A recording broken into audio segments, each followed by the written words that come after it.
So if you've been optimizing your gear as a beginner, I'm sure you already realized how crazy expensive it can get. You're gonna need a lot of materials, especially if you're optimizing an entire build. Optimizing an entire build can get super expensive. And one of the biggest mistakes I see new players make is wasting materials way too early. Like if you're optimizing random gear pieces before you even know what build you want to run, then you're probably burning through resources for no reason. So in this video, I'm going to show you the fastest ways to farm optimization materials, plus a few mistakes to avoid so you can save both time and resources. I'll also show you how to get the blueprints for optimization material and which ones are actually worth farming instead of crafting. So things like tactical assessments, field recon data, SHD calibration, all that jazz, right? And what you should never waste resources crafting. I do have a video out on this that I uploaded a while back, but this will be a more comprehensive guide, okay? So let's get into it.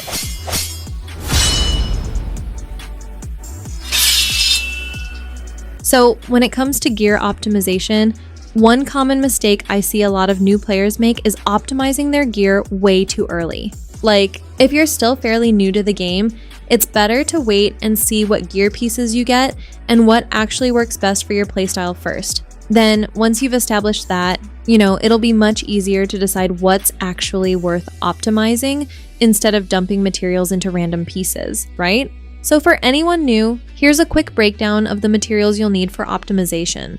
So field recon data, SHD calibration, and either gear weave or weapon alloy, depending on whether you're optimizing gear or a weapon. And lastly, tactical assessments. And there are a total of 6. So each tactical assessment is essentially tied to a specific piece of gear. So for instance, Black Tusk is tied to chest pieces, Outcast is tied to knee pads, Hyena is tied to masks, so on and so forth. And there are 6 gear weaves for each gear type. So backpacks, chest, gloves, and so on, and 7 weapon alloys for each weapon category. So whenever you're optimizing gear, you'll always need field recon data and SHD calibration, okay? No matter what piece, these 2 are always required, but the tactical assessment requirement will change depending on the piece. This also applies to exotics as well, so you'll need Hyena tactical assessments to optimize masks. Now luckily, you can farm the blueprints to craft these materials in bundles from level 3 or 4 control points. So basically, by clearing challenging or heroic control points, you have a chance to get any of these blueprints as random drops, including the field recon data and shade calibration blueprints.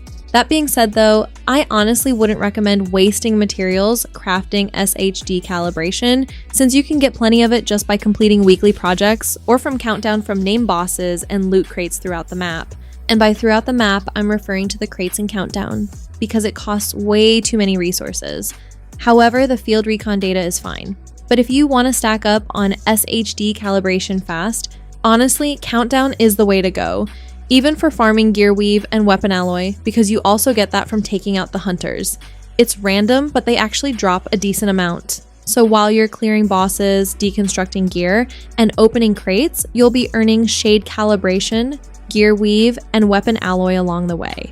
Plus, you can also save up your countdown credits to buy optimization caches at the countdown vendor. These also drop random tactical assessments, as well as gear weave and weapon alloys. So this is a great method for getting shade calibration if you're a beginner and don't have any of the blueprints yet, or if your watch level is low. But your best bet is to just farm countdown if you're new, like if you basically have no scavenging points to spare, because you can get a lot from countdown. Now as far as the tactical assessments, you can get them from countdown as well. However, if you're a beginner and you don't have any of the blueprints, what you can do is targeted missions. So this will be the campaign missions like Lincoln Memorial, DCD headquarters, bank headquarters, etc.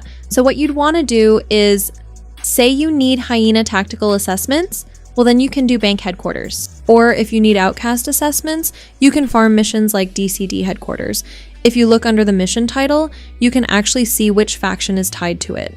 So in this case, DCD headquarters is an Outcast mission, which means Outcast tactical assessments can drop here.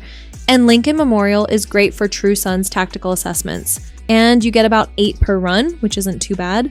That being said though, it's still much better to farm the blueprints instead, since each bundle gives you 10 assessments.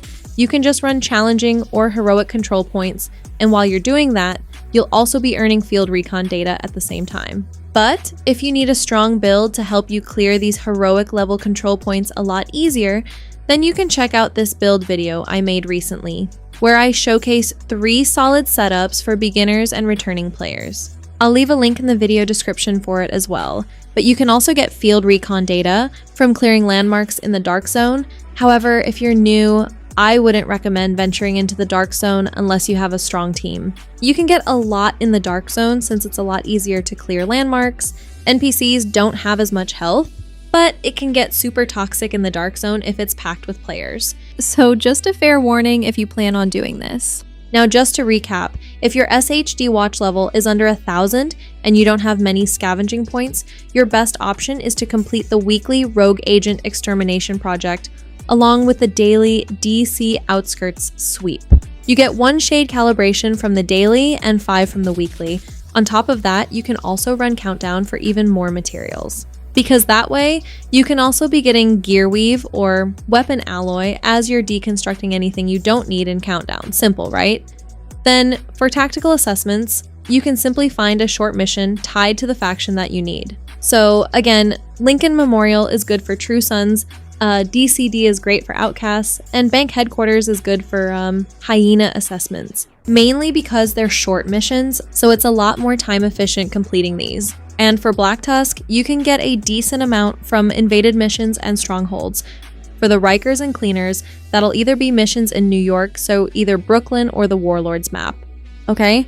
Now, as many of you know, you can also buy raw material as well as recon data and shade calibration if you have a surplus of scavenging points. But of course, this option is more of a luxury if you're a veteran player.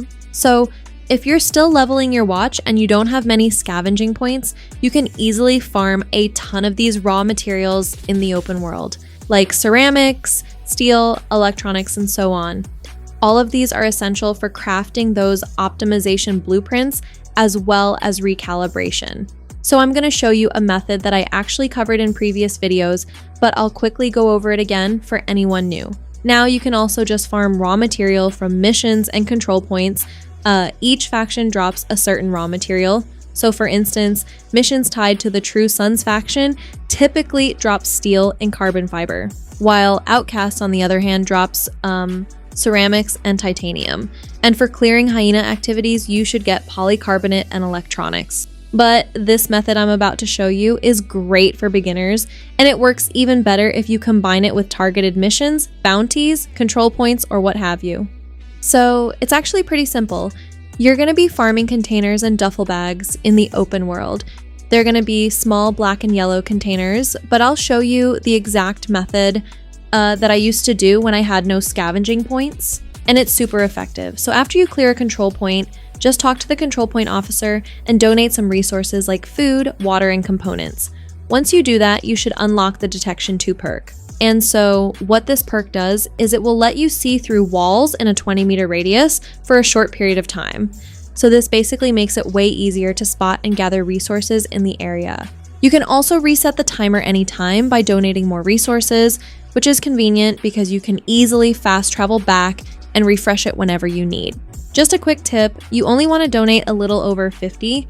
Once the food, water, and components are above 50, the perk will activate.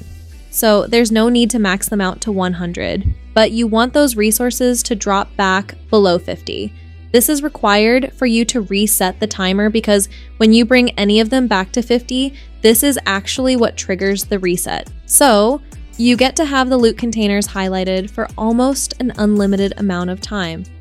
Now, there are certain spots that have more loot containers than others, like for instance this area right here, East Mall. So this whole stretch of East Mall, especially around the solar farm control point, this area is a hotspot and it's loaded with crates, but you also have the underground tunnels, which you can find throughout the map. So you have underground entrances to tunnels here at East Mall, then you also have some in Southwest, but some of the best tunnels to farm are in West Potomac Park and downtown west. The tunnels in East Mall are pretty decent too. I don't really have a set route, but these are the areas I used to farm. So just to clarify, you can clear a control point to unlock the Detection 2 perk, then fast travel to whichever area you want to farm containers in. So for example, an efficient way to do this would be to clear the solar farm control point, talk to the officer to activate Detection 2, then you can start looting the area around solar farm. And it can be any control point, it doesn't have to be solar farm. Then once you're done there, you can fast travel over to West Potomac Park and start clearing the tunnels. And when your timer runs low, you can always go back to the control point officer to reset it. But you can't see the, what's it called? You can't see the exact remaining time, but you can track it by watching the perk icon. So the icon will appear like a buff under your status bar. Once it starts getting low, that's your cue to head back and reset it. Also, keep in mind that loot containers have a 24-hour reset timer, okay? But anyway, I hope you guys found this video helpful. This is Prajna. If you guys have any questions, feel free to leave them for me in the comment section. And as always, take care of yourselves, keep pushing forward, and remember, better days are ahead, so stay strong. Keep it cool, keep it classy, and see you in the next video. Bye! Mwah.